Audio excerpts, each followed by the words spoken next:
A Rádio Sputnik Entrevista.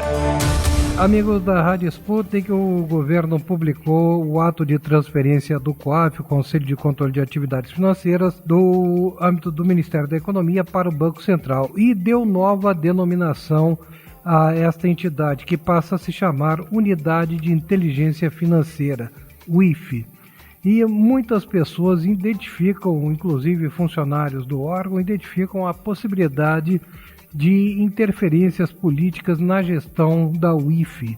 E é sobre esse assunto que nós vamos conversar agora com o cientista político Antônio Marcelo Jackson, professor do Departamento de Educação e Tecnologias da Universidade Federal de Ouro Preto, em Minas Gerais. Professor Antônio Marcelo Jackson, boa tarde, como está o amigo? Boa tarde, Arnaldo, boa tarde a todos os ouvintes da Rádio Sputnik, é sempre um prazer atendê-los. Da mesma forma, um prazer imenso em tê-lo sempre em nosso programa. Professor Antônio Marcelo Jackson, o que muda com esta transferência do COAF, agora o IF, do âmbito do Ministério da Economia para o Banco Central, se bem que o Banco Central ainda mantém vínculos com o Ministério da Economia porque ainda não desfruta da tão sonhada autonomia. Não, e exatamente aí é que reside todo o problema. Se a sua pergunta, se eu for responder de forma restrita a pergunta que você está me fazendo, a questão é o que aparece na medida provisória.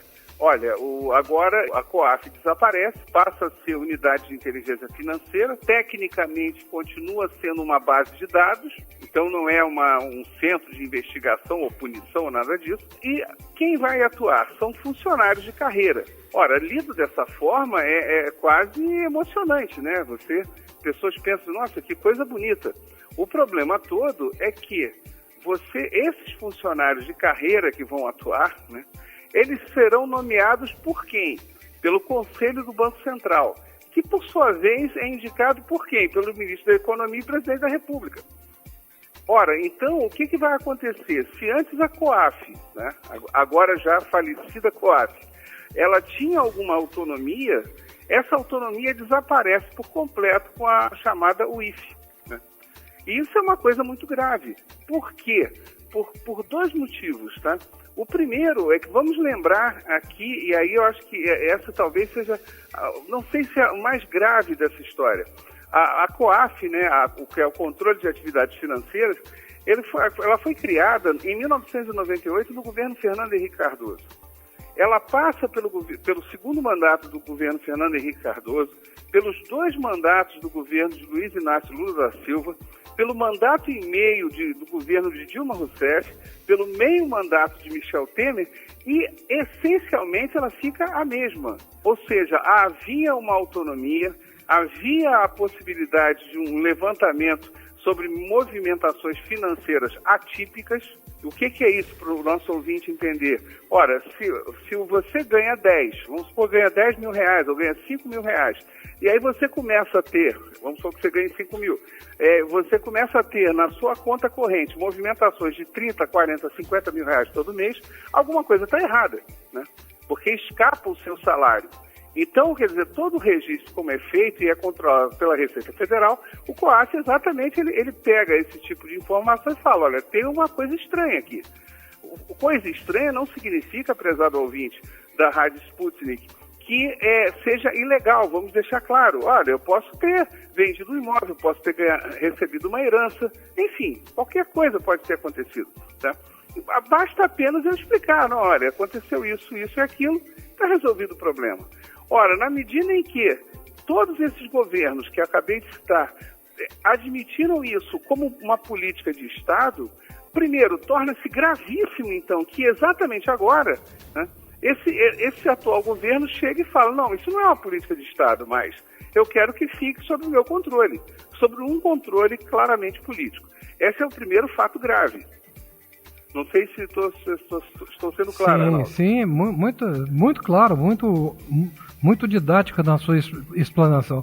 Mas tudo isso tem origem, segundo os críticos da medida e segundo os críticos do governo Jair Bolsonaro, na insatisfação do presidente da República com a atuação do COAF, que constatou movimentações financeiras atípicas, como o senhor acaba de nos falar, nas contas de Fabrício Queiroz, que foi assessor do então deputado estadual Flávio Bolsonaro, hoje senador da República, quando Flávio Bolsonaro pertencia à Assembleia Legislativa do Estado do Rio de Janeiro. E a partir daí começou uma série de insatisfações de Jair Bolsonaro, da família Bolsonaro, com a atuação do COAF. Com esta mudança, o COAF rebatizado para o IFE, com a subordinação ao Banco Central, está falsa alguma interferência, no caso Flávio Bolsonaro e Fabrício Queiroz, meu caro Antônio Marcelo? Olha, com toda certeza, e era exatamente isso, era a segunda crítica que eu iria apresentar. Quer dizer, a primeira eu listei aqui 4 governos de 3 partidos diferentes que levaram o COAF como política de Estado. Ponto, né? Então, PSDB, PT e MDB. Os 3 partidos com 4 governantes levam a sério isso, né? Bom, aí acontece que, vou repetir o que você falou, apenas para acrescentando 1 ou 2 detalhes. O COAF, então, levanta essa estranha movimentação financeira do senhor Fabrício Queiroz, né? Um funcionário do gabinete do senhor Flávio Bolsonaro, enquanto membro da Alerj, enquanto deputado estadual aqui pelo Estado do Rio de Janeiro. Primeira questão, o fato do COAF ter levantado uma movimentação estranha até aí, aquilo que eu disse agora há pouco, não é esse o problema. Não, até porque o COAF não tem poder de polícia, ele tem apenas a obrigação de informar a outros escalões que há movimentações financeiras atípicas detectadas em movimentações bancárias. Exatamente. Então, em primeiro lugar, isso não haver, em tese não há problema nenhum. Até porque, e aí alguém pode perguntar, mas por que foi falado isso? Por se tratar de uma pessoa pública, né? O Fabrício, no caso, não o Fabrício necessariamente, apesar de ele ser servidor público, naquele momento ele estava atuando como servidor público, então, sim, ele deveria estar exposto a tudo. Como eu, por exemplo, sou servidor público, eu estou exposto a tudo, meu salário é público, quer dizer, todo mundo pode ter acesso a qualquer informação a meu respeito. E tem que ser assim, tá? Se você é um funcionário público ou atua circunstancialmente como um servidor público, como era o caso do Fabrício Queiroz, isso tem que ser claro, tá? Ponto. Então, só que aí, o que veio de estranho, tá? Primeiro, as explicações foram completamente estapafúrdicas do seu Fabrício Queiroz, né? De ser o melhor vendedor de carros do mundo a coisas mais estranhas. E para piorar a situação... A Anfávia deve adorá-lo, né? Não entendi. A Anfávia, a Associação Nacional dos Fabricantes de Veículos Automotores, deve adorá-lo. Não, sim, ele seria o garoto propaganda, não há dúvida, tá? Da associação. Mas aí o que piora essa situação? O senhor Flávio Bolsonaro, ele vai ao STF e entra com um pedido, tá? Para que aquilo passasse a ser sigilo de justiça. Ora, por favor, tá? Vamos aqui, sejamos ingênuos. Se você é um servidor público ou circunstancialmente atua como servidor público, se você é assessor de sem dúvida alguma, servidor público, que é um deputado estadual, ele é, né? Esse tem que ser servidor público mesmo, que virou depois senador. Esse ex-deputado estadual e senador, ele vai e pede sigilo de justiça? Ora, a pergunta ingênua que eu faço é, você está querendo esconder o quê? Porque, em tese, nada disso começou com uma coisa relativamente inocente. O que mais surpreende é que o ministro Dias Toffoli, numa decisão monocrática, ele vai e diz, olha, ok, eu aceito isso, né? Aceito que seja sigilo de justiça. Por favor, em nenhum momento, vamos lembrar de novo, nos governos Fernando Henrique, Luiz Inácio Lula da Silva, Dilma Rousseff e Michel Temer, em nenhum momento isso aconteceu. Foi pedido sigilo de justiça, coisa do COAF, ou se foi pedido, o STF acatou, né? Surpreendentemente, o Dias Toffoli aceita isso. E aí o que acontece? O principal dirigente do COAF, que é o Roberto Leonel, tece uma dura crítica a essa decisão de Dias Toffoli, tá? E aí é que entra, finalmente podemos cair agora na segunda questão da sua pergunta. Ora, o que faz então Jair Messias Bolsonaro? Ele primeiro quer destituir totalmente o senhor Roberto Leonel. Que foi indicado pelo ministro Sérgio Moro. que foi indicado pelo ministro Sérgio Moro. Só que, claramente, fazendo isso, ele queima mais ainda o Sérgio Moro, que, seja por outras razões, já está numa situação muito difícil, digamos assim, para falar de forma educada. E sobre quem se dizem ter ambições presidenciais em 2022. Eu acho que ele é melhor abrir mão dessas ambições, mas, enfim, eu acho que sonhar não custa nada. Rumores de Brasília. Sem problema algum. Mas vamos lá. Então, o que faz o senhor Jair Messias Bolsonaro? Ao invés, então, de destituir, fazer tudo, ele transforma a COAF em UIF, é o nome provisório disso, para que, no final das contas, Roberto Leonel seja destituído mesmo. Ora, por favor, essa atitude dele, movida por um problema que foi uma crítica a uma situação não explicada por um de seus filhos, demonstra um outro problema desse governo, tá? Do senhor Jair Messias Bolsonaro particularmente. E que também, por favor, não é o Antônio Marcelo que está falando isso pela primeira vez, isso vários analistas já colocaram isso. Ele não aceita crítica a seus filhos, né? Em primeiro lugar. Só que ao não aceitar crítica com seus filhos, até aí como pai ele tem todo o direito, ou não sei, de fazer isso, mas ele aproveita a sua circunstância de ser presidente da República e toma atitudes que mudam a estrutura do país, as instituições do país, ao seu bel prazer.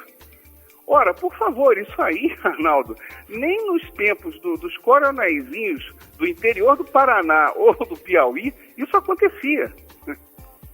Então, o que assusta também nessa atitude dele, vamos lá, no primeiro momento é a quebra de uma coisa que era uma política de Estado. Todos os governantes anteriores acataram isso. Isso já é uma situação grave. A segunda coisa, nós poderíamos definir numa frase, tá? Jair Messias Bolsonaro passou quase 30 anos no parlamento no chamado baixíssimo clero, né?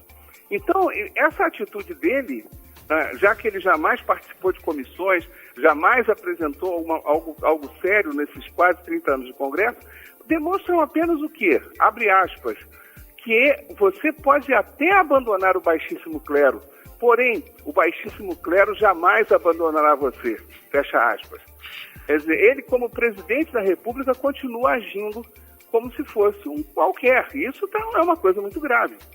Antônio Marcelo, o presidente Jair Bolsonaro não foi bem sucedido em manter o COAF, hoje o IFE, no Ministério da Justiça. O Congresso desautorizou e o Poder Judiciário confirmou que deve ser mantido no âmbito do Ministério da Economia.